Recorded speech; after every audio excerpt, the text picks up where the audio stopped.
Lotlot de Leon, ibinahagi ang huling habilin ni Nora Honor. Nagdadalamhati ang buong industriya ng showbiz sa paglisan ng nag-iisang superstar at pambansang alagad ng sining para sa pelikula, si MS, Nora Honor.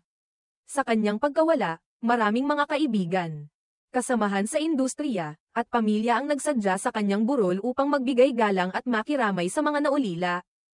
Isa sa mga pinaka-pinag-usapan ng mga dumalaw ay ang pagbisita ng ex-husband ni Nora na si Christopher De Leon. Ayon sa kanilang anak na si Lotlot, hindi na kailangang ipaliwanag pa ang pagdalo ni Christopher sa burol, dahil siya ang ama ng kanilang mga anak at naging asawa ni Nora noong mga nakaraang taon. Siyempre, hindi mo maalis na dumating ang daddy namin siya, naging asawa niya ng mommy, Nora Honor, namin, siyempre he need to be here. Si daddy naman is always there to support with everything, Siyempre gusto niya ring makita ang mommy, pagbabahagi ni Lotlot. Samantalang hindi lingid sa mga tao na si Nora Honor ay may matinding pagmamahal para sa kanyang mga anak. Ipinahayag ni Lotlot ang kanyang mensahe ng pag-alaala sa kanyang ina. Ayon sa kanya, alam na ni mommy yun.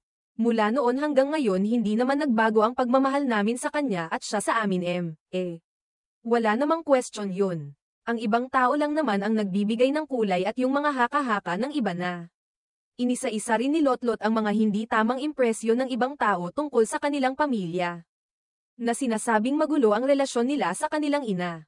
Sa pananaw ng iba na magulo ang relasyon namin sa nanay namin, which is not true. So, ngayon iwasan muna natin yung mga ganon. Walang issue ngayon, no issue at all.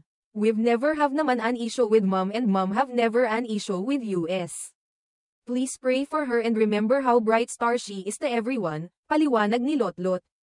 Binigyan diin ni Lotlot na walang dapat ipag-alala o pagdudahan sa relasyon nila ng kanyang ina. Dahil palaging buo at tapat ang kanilang pagmamahalan, at patuloy nilang pinahahalagahan ang alaala ni Nora Honor sa bawat isa.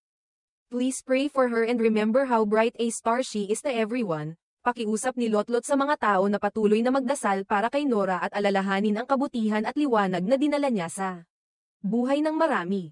Sa isang bahagi ng pag-uusap, naitanong kay Lotlot kung ano ang mga huling mensahe o habilin ng kanyang ina bago pumanaw. Ayon sa aktres, ang mommy naman laging nagbibilin, Lagi niyang ipinaalala sa amin na mahal niya kami at ganoon din kami sa kanya. Alam niya na isang tawag niya lang sa amin ay nandito kami para sa kanya. Ayon pa kay Lotlot, ang huling text na natanggap niya mula kay Nora ay may kasamang mga salitang may malalim na kahulugan. Huli siyang nag-text sa akin, sinabi niya na huwag niyong pababayaan ang mga bata. Mag-focus ka sa mga bata, pagbabahagi ni Lotlot sa mensahe ng kanyang ina, na patunay ng walang sawang pagmamahal at pangangalaga ni Nora sa kanyang pamilya. Kahit sa mga huling sandali ng kanyang buhay.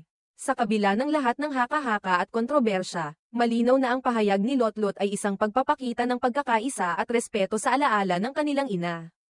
Ang mga huling habilin ni Nora ay nagsilbing gabay hindi lamang sa kanyang mga anak kundi pati na rin sa mga tagahanga na patuloy na magmamahal at magpapaalala sa kanyang walang kapantay na ambag sa industriya ng pelikula at kultura ng Pilipinas.